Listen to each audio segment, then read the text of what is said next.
good morning. Ayun, may sharing lang ako for today. Kasi nga malapit na yung aming CFC anniversary sa sa June 21, sa June 20. So 45 years na yung community, and kami is mag-start kami noong 2012. Parang nakakaano lang,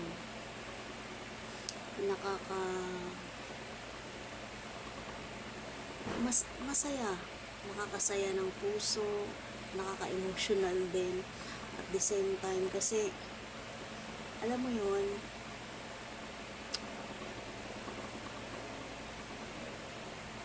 thank you Lord, dahil binigyan mo ako ng isang community na dati naman is wala naman akong alam na may mga ganun-ganun. Ang alam ko lang is meron sa church,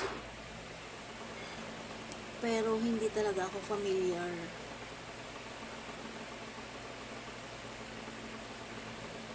Nung nasa pa ako, probinsya, kasama ako sa mga youth sa simbahan, pero hindi ko alam na meron para sa mga couples. Pero yung time na yun, siguro wala pa yung may couples na, pero hindi pa namin alam. Late na rin nag-start yung CFC sa aming simbahan. Nandito na ako sa Manila, saka pa nag-start yung CFC doon sa province namin. So ito yung community na inaiyak talaga ako. Kasi ito yung community na hindi ko akalain nasagot ng Panginoon sa mga prayers ko. Kasi mahirap talaga lumakad bilang mag-asawa kung wala kang kinakapitan. Kung kayong dalawa lang, napakahina ninyo. Napakahina namin. Wala kaming kinakapitang Diyos, kundi mga sarili lang namin pag-uunawa, sarili lang namin kalakasan. Pero mas malakas ang Diyos kung nandyan siya sa inyong dalawa. Kaya sobra akong grateful, happy, joyful, blessed na sa lahat ng itong mga pinagdadaanan namin. This 25th year anniversary ng CFC. Dumating kami parang nasa 39 pa lang eh. Yun yung naaalala ko.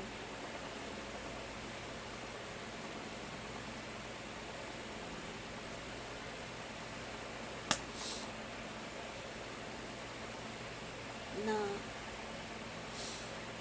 talagang ito yung answered prayer niya. Sabi ko, Lord, sana bigyan mo naman kami ng time mag-asawa, na magkasama kami, meron kami bonding moments namin mag-asawa. Pero higit pa yung binigay niya. Higit pa dun, hindi lang kami nag-bonding, nagsiserve din kami kasama yung mga anak natin. So itong pag-iyak ko is hindi ito kalungkutan, kundi sobrang kasiyahan, papasalamat sa Kanya na meron kaming mga nakakasama, masaya man kami o malungkot. Sa totoo lang po, yung mga kasama ko sa community, yung unang responder kapag meron kami matinding pinagdadaanan. Una sa prayers nila, sa tulong nila, sa pagpapalakas ng loob nila sa amin.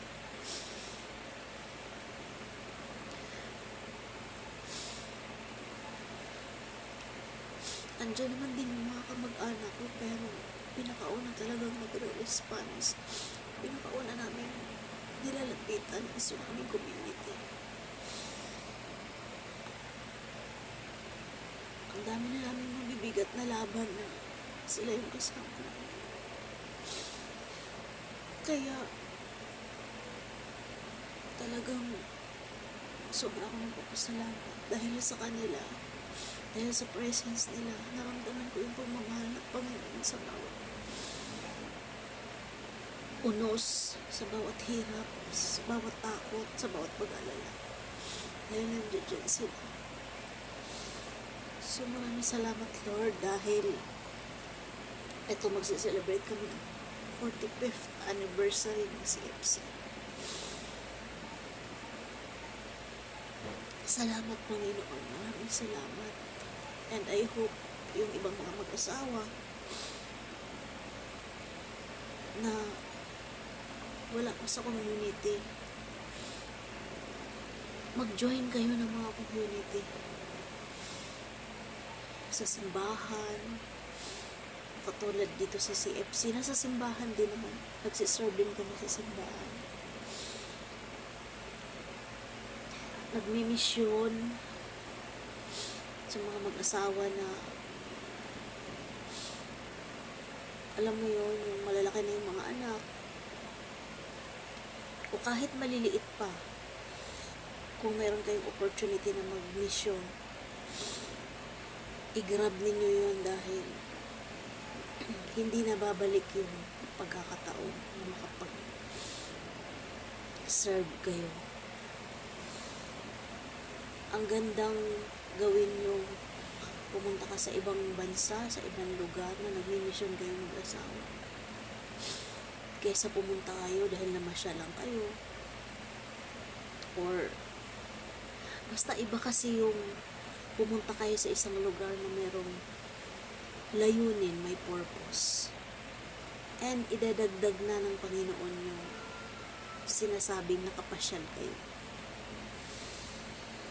As what my Bible verse na hinahawakan ko mula nung gumaduit ako sa Christian Life Program is Matthew 6:33. Seek ye first the kingdom of God and His righteousness, and all these things shall be added unto you. Idadagdag po niya lahat ng yun. Basta hanapin mo muna siya. Pag natagpuan mo na siya, idadagdag niya ang lahat ng yun. So, ayun po. Amen for that. Thank you so much, Lord God.